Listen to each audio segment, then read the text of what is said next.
Hi everyone, hope you're all doing okay. Over the next 15 minutes, I'd like to give you an overview of the treatments I do to manage my cystic fibrosis in a typical working day. If you've seen my previous videos, I've talked about how there is currently no cure for CF and the only treatment is daily maintenance. Now, this can be challenging for a CFer to fit into a working day, depending on what their profession is and the type of treatments they have to do. It's not the same for everyone. As I mentioned in my introduction to CF video earlier, there is a huge spectrum of symptoms that can affect CFers differently. Now, the other reason why I'm doing this video is to put some focus on hidden illnesses, disability awareness and equal opportunities in the workplace. This is something I'm very passionate about as someone who has faced a few degrees of discrimination before I found work at my current employer.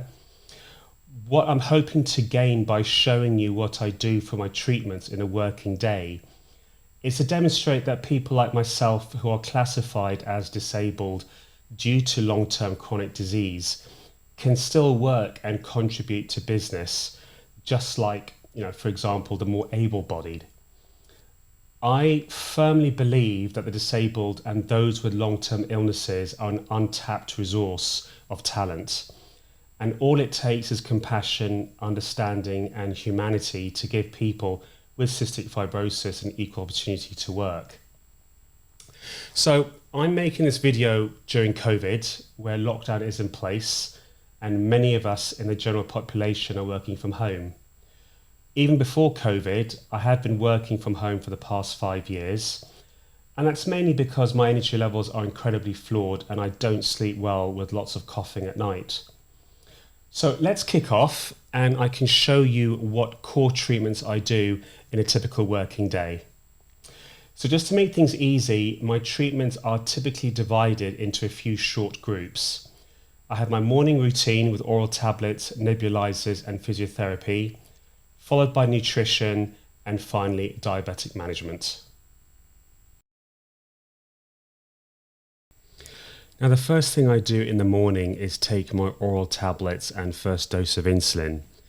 Now, over the course of the day, I can take up to a combined 30 tablets comprising of various medications.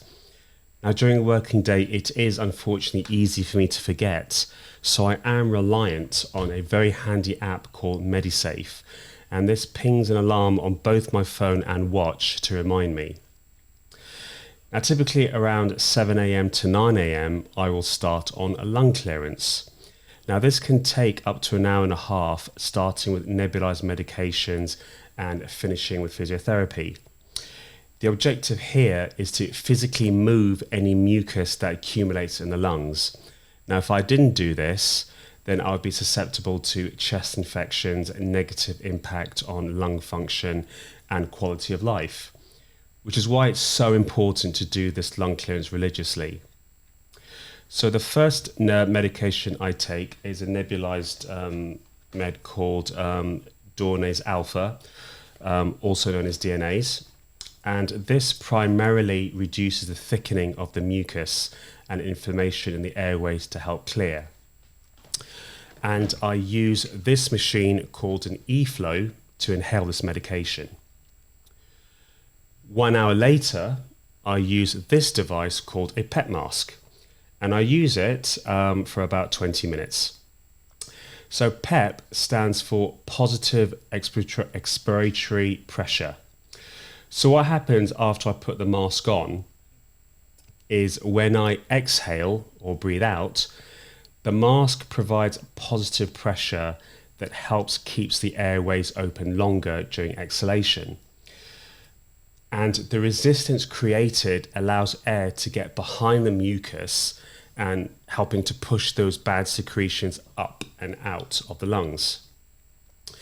Now, the next step is actually to clear the lungs. And this for me is the hardest and most tiring element of the daily maintenance program. Now I use a technique, something called active cycle of breathing technique. In essence, it is about breathing control, chest expansion exercise and huffing. Now, these three stages are meant to help get the secretions from the base of the lungs up to the top of the lungs, and the aim of the huff at the end is to help expel. And I have to repeat these cycles several times each morning. Now, I do struggle a lot here, mainly because I have significant chest pain anyway, which is why I tend to use the PET mask off and on during the working day, either when I'm listening to a webinar or during an available slot in my calendar, because sometimes that positive pressure alone is enough to help me expel. So once I have cleared as much as I can, the last step is to take another nebulized antibiotic called colimicin. And this is used to treat long-term respiratory infections. Now, my one in particular is called Pseudomonas aeruginosa. I hope I pronounced that correctly. And again, I use my eFlow to administer this antibiotic, and this can take up to about 10 minutes. So that is essentially what a daily morning routine looks like for me. It's lunchtime. Now, I don't have breakfast, and lunch is typically the first time I'll have anything meaningful to eat. I have a feeding tube that is my primary source of nutrition, and one of these bottles that I plug into my feeding tube provides around 2,000 calories. So I actually split this bottle into 2 sessions. So effectively I'll have 1,000 calories over 2 hours for lunch, and the remaining 1,000 calories over another 2 hours in the evening for dinner. Now, there are a few things I need to do to prepare for this feed. So first off, I need to take an insulin injection 15 minutes before I start. This will give the body time to absorb the insulin and be ready to take on the increase in sugar. Then I take some Creon. Now, these are enzymes that help with digestion. So just to recall from my What is CF video, my pancreas does not work anymore, and I'm reliant on multiple insulin injections and digestive enzymes to compensate for the poor pancreas functionality. Now, the next thing is to prepare the hardware, so to speak. So I have a couple of cables or extension sets that I use to physically connect this feeding pump to a port that accesses my stomach. So it's very easy, almost like building a Lego set. So this setup that you see here is pretty much what it looks like. And what I'll do now is connect myself from here to here, like so, and then hit start, and this will be my lunch for 12 p.m. to 2 p.m. Now, this does not prevent me from working in any shape or form. So after my lunch break, I come back to my desk, put the pump on the side, like so,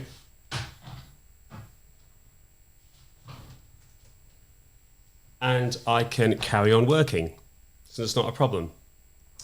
And when the 2 hours are over, the pump will sound an alarm, a continuous alarm, at which point I'll switch things off, disconnect, flush the tubes, and then carry on with my day. So it may sound like a lot and very cumbersome, but on the positive, the more we do it, it just becomes like autopilot, and it just becomes part of our daily routine, like brushing your teeth. So this is typically how I have lunch in a working day. And I won't lie to you, I'd love a pizza from time to time, but the consequences are just not worth it.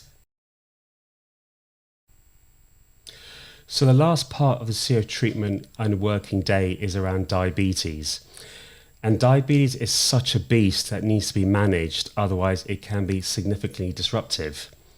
Now, I have cystic fibrosis related diabetes, which is more close to type 1. So as far as working 9 to 5 goes, I can be very entrenched with work activity, such as customer calls or things like having my head down and working on projects. So basically, I can get distracted from monitoring my glucose levels.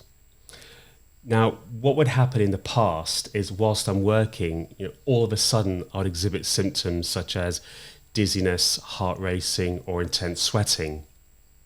And these symptoms are all indicative of a hypo, which is essentially glucose levels crashing.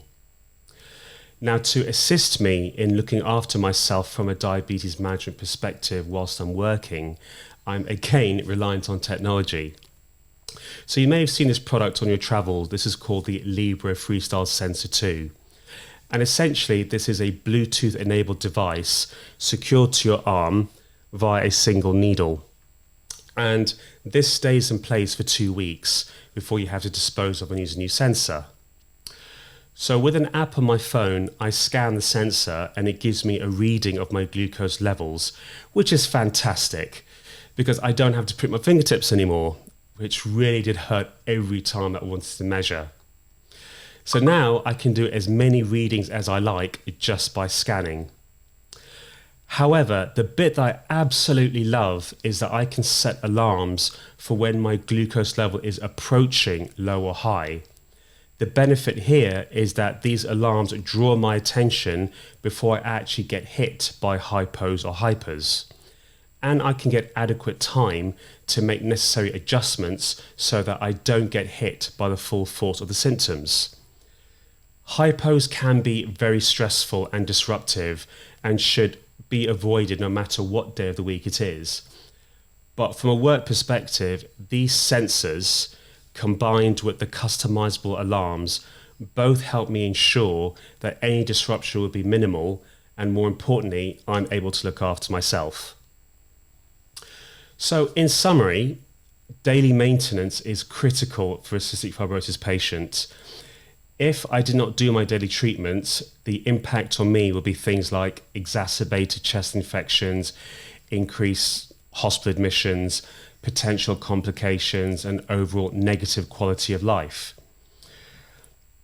In the grand scheme of things, life is difficult enough as it is with cystic fibrosis.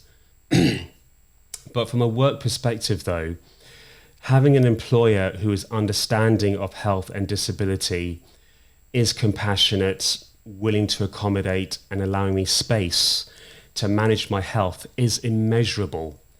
And it is something that I don't take for granted.